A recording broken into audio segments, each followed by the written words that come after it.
Friedman is really the father of modern American cryptology. This is somebody who had a direct effect on the winning and losing of war. Friedman's role in breaking the Japanese Purple Code is one of the great secrets of the 20th century.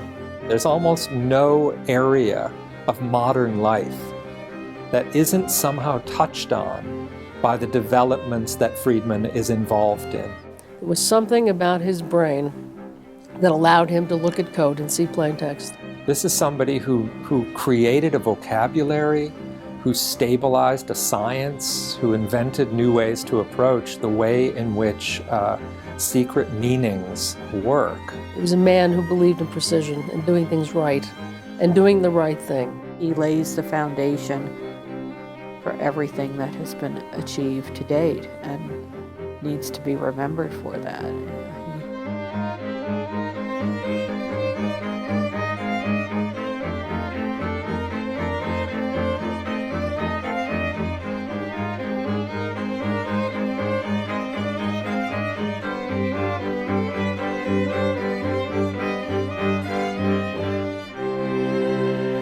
William Friedman was born in Russia in the late 1880s. His parents immigrated to the United States because of the pogroms in Russia. They were Jewish. And they came and settled in Pittsburgh. And that's where he grew up with his brothers and sisters, and then eventually went to college at Cornell and then went on to his career. He then didn't set out, of course, to go into code breaking or code making, although it was a different kind of code that he was interested in, because he became a student in college and then as a graduate student in biology and in plant genetics. And he was hired by George Fabian to come to Riverbank Laboratories to work on crop propagation. And as far as I understand, he was hired as the head of a department of genetics at Riverbank Laboratories, which consisted of one person, William Friedman. Riverbank was on a river bank, as the name suggests, the Fox River in Geneva, Illinois, and it was a rural retreat. It was very much like what we would call in the Renaissance a villa. It's an agricultural and recreational complex with a serious, almost college structure attached to it, with departments and deans and what the letterhead called a standing faculty. It was a lovely place, but it was run rather like a plantation. You lived in a big house, or in the case of William Friedman, he lived in a windmill. And they met for, meals, and there was a place to swim, and you could take long walks in the woods. And they would leave little pitchers of ice water by the bed at night and fresh flowers in the room, but you were paid a pittance. Fabian was eccentric, I think, to say the least. George Fabian was a very wealthy man who had deep and quirky interests, and he invested in what he thought were the most interesting kind of cutting-edge subjects that were out there, and created what we would probably now call a private think tank around a couple of areas. One area was acoustics research. The other area was ciphers, and specifically the Shakespeare authorship controversy. And he hired and supplied an entire team, technical support team, for someone named Elizabeth Wells Gallup, who was extremely compelling in her arguments for there being cryptic evidence or cryptographic evidence that Francis Bacon had written Shakespeare's plays. However crazy in a way, and especially in retrospect, the work looks, there was a deep interest in how communication works, in how technology works, in how you could transform one thing into another. These are the deepest questions, I think, in some ways, that science has to pose. Friedman was not hired at Riverbank to work in cryptology, and there are two lines of thought as to exactly how he came into it, that he naturally got interested in it from exposure to it at his fellow employees.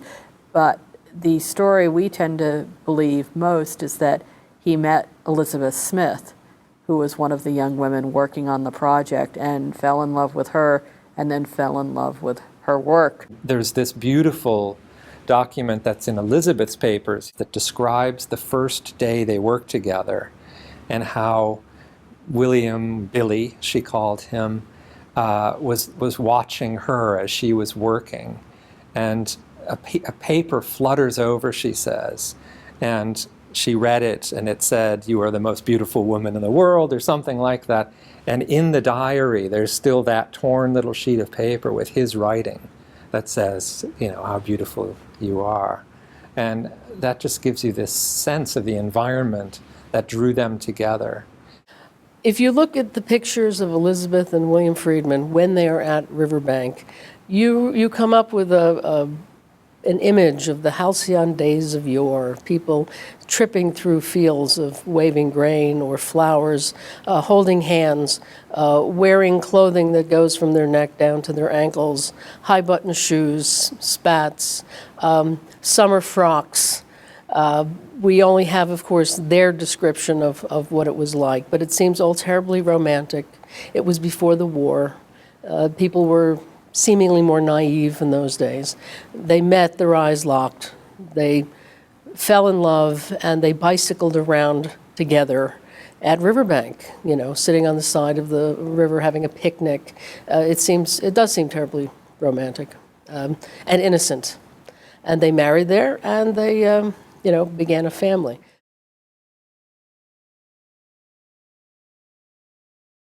You've got everybody from Freud, Mark Twain, Helen Keller even, getting obsessed with the idea that somebody else has written Shakespeare's plays. So the two different approaches are biographical and cryptographic. Well, the people at Riverbank Laboratories were the leading advocates of the cryptographic line of inquiry. So Elizabeth Wells Gallup, a Michigan school teacher, becomes highly successful as an advocate of a Baconian cipher running through the works of Shakespeare. Now, Francis Bacon was the first author in English to write an account of how ciphers work, and he produced a really powerful and subtle system, the Baconian biliteral cipher, it's called. It's the technical term for it. And basically, she became convinced that you could find the Baconian biliteral cipher running through Shakespeare's works, and that if you read them properly, they would reveal the secret message that Bacon was indeed the author of the plays. Well, that took considerable technical and technological and philological expertise, and so that's what Fabian is providing for her at Riverbank. It makes Riverbank unique in that it becomes really the largest pool of people in the United States on the brink of World War I where they're studying cryptology. The Friedmans were at Riverbank when World War I broke out. And as this pool of people who knew something about codes and ciphers, and there weren't many people in the U.S. military who knew about codes and ciphers, Fabian volunteered the laboratories as a training camp for officers who would be going into the Signal Corps and the Code and Cipher Service. They were both people who were going to be encoding and decoding things and people who were going to be breaking codes. Friedman and his team created really a curriculum, a proper curriculum, printed with Riverbank stationery letterhead on it, exercise numbers, that sort of thing. And that grew straight out of the work that they had done in educating people on the Baconian controversy, on Bacon and Shakespeare. Friedman very much wanted to enlist and to go overseas and to work with the Army itself. Fabian didn't want it to happen. According to Friedman's side of the story, and that's the only side we have, they had a nephew of Fabian who was in the Army, was an Army doctor, declare Friedman 4F so that he wouldn't be drafted. They claimed he had a heart problem. Later, as it turned out, he didn't. And he only found out about this and then later was able to discover that the Army had been requesting him to be sent, to be commissioned and be sent overseas. So eventually, he made direct contact with the Army. They took him in and commissioned him, and he went over to the headquarters, General of the American Expeditionary Forces in Europe, and became the one of the chief cartographers. But it took a long time. It took at least 1.5 to 2 years before that happened. It could have happened a lot sooner, and he felt that his contribution to the war could have been much greater had Fabian not blocked his way. By 1921, Friedman had been hired by the Signal Corps as a contractor, essentially, and then he eventually becomes a government employee to build codes and ciphers for the U.S. military. In the 1920s, William is the sole cryptologist. He is essentially the NSA of the 1920s, aside from the Black Chamber, working for the military, mostly building codes and ciphers, investigating machinery for codes and ciphers, things that are proposed. I think it was Lambros Kalimahos who would eventually say of Friedman, he was like Midas, except that everything he touched turned to plain text. He just had a facility for this, and he gained a lot of expertise in this time in the 20s, built up his rep with the military and built on his connections and made a real solid career. So I think that the 20s make him ready to take on the leadership of the SIS in 1930. He's put in charge of, it's a small group, it's probably no more than 12 or 15 people until 1937 or so, 38. And they're just investigating all sorts of different things. He was very focused on training. He spent a lot of time, his first hires in the 30s, he put them in the vault, which was really like a bank safe vault in the munitions building, to study the most secret of documents and codes and ciphers and really learn what they were doing before they started doing things. I think this was ticking along very nicely. There starts to be the idea of setting up radio intercept in the mid to late 30s as we start confronting the idea that we'll be at war with Japan at some point. And they start learning how to do, they're not actually doing that, but to take that intercept and break those codes and ciphers. It's a very different world than it would become in World War II. It's still a craft operation rather than an industrial scale operation, and they build up a lot of experience.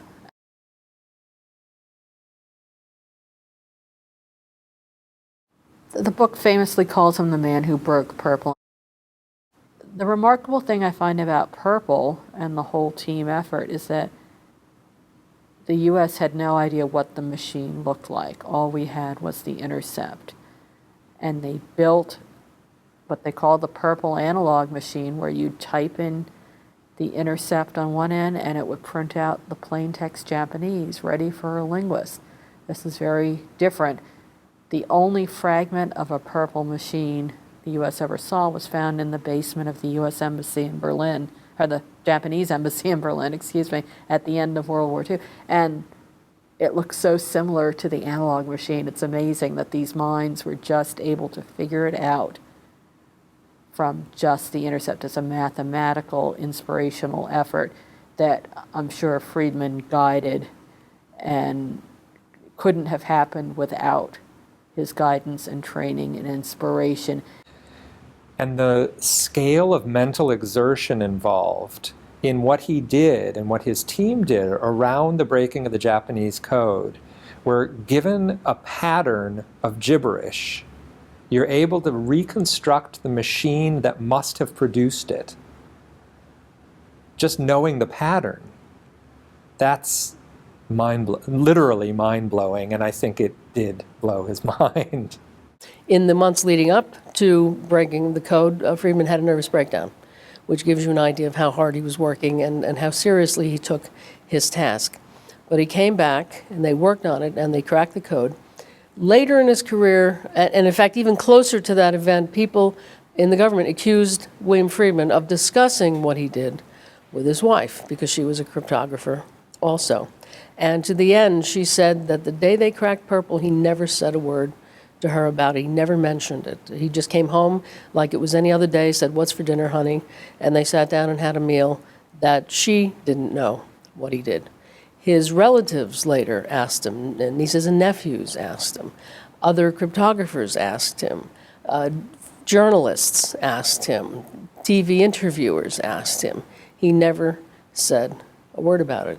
He pointed to the 18 volumes of the Pearl Harbor report and said, "It's all in there." After the war, there were some dismissals and downsizing, and then it was realized, we need to hire some of these people back, and it gets to be a bigger and bigger organization, and it's decided that the Secretary of Defense has to be the executive agent, and that this is not an armed forces organization, this is the National Security Agency, and that happens in 1952. William Friedman, of course, was older than most of these people. He had served in the first two wars, so he was the grand old gentleman. And the way NSA was going, the way the United States government was going, the way the world was going to be considerably different than William Friedman knew. He was used to hot wars, good wars, where you knew which side you were on, and you didn't do things like spy on your enemies. In the 50s and 60s, you're dealing with a Cold War. We spied on allies. He didn't like the idea that we would be spying on Britain. He had a hard time resolving the fact that you would give lie detector tests to people at NSA or the CIA. He lived in a world of gentlemen who trusted each other. I think he sees himself falling by the wayside a little bit. It has turned into a bigger bureaucracy. He really wrestled, I would say, particularly late in his life, with the ethics, something that is very much in the news right now. Friedman wrestled with the ethics of secrecy in a democracy. I think Friedman felt that there was a need for cryptography, there was a need for secret communication in governmental contexts. There was also a need for the kinds of other technologies and skills that come out of cryptographic work. I think he felt that quite profoundly, but I think he also felt that by the 1950s, he felt it had gone too far. And I think the response that he had in particular to the searching of his own library, to the kind of McCarthyite climate on Capitol Hill where he lived and worked by the early 50s, I think he was very uneasy with that. His relationship to the organization, he was being moved out, and while they appreciated his expertise, his view on how the world or the NSA should be run probably didn't jive with the way it was going. When William Friedman died, his wife decided to sell the collection, to find a place they could keep it intact. And that's very hard these days, because if you give it to a university library, they tend to break it up and put it in different places. They approached the Marshall Library. Forrest Pogue was willing to buy it and put it in a special room upstairs where the collection is there in its entirety, with a table at which William Friedman worked, his name, plaque, and portraits of the Friedmans on the wall. And so somebody could walk in and basically feel that they were in the second floor library of William Friedman, as it was when he was collecting it. He had this wonderful collection. He was such a collector of things about cryptology, and he didn't care if they were originals or not. He would take copies, but he just wanted the information. He wanted to know everything. He wanted, to understand this field he helped develop. I think this library gives us an enormous amount of material to help us think about the role of secrecy in a modern democracy. It poses the the life of William Friedman, and in fact his own struggles with the culture of secrecy that he helped to create, that he helped to found, give us new perspectives and new materials for thinking about whether it really makes sense. What do we need secrecy for? In what contexts? Where do we draw the line? Who's looking after, who's watching the watchmen? And I know he really admired George Marshall and believed in him and thought this was the perfect place for his legacy.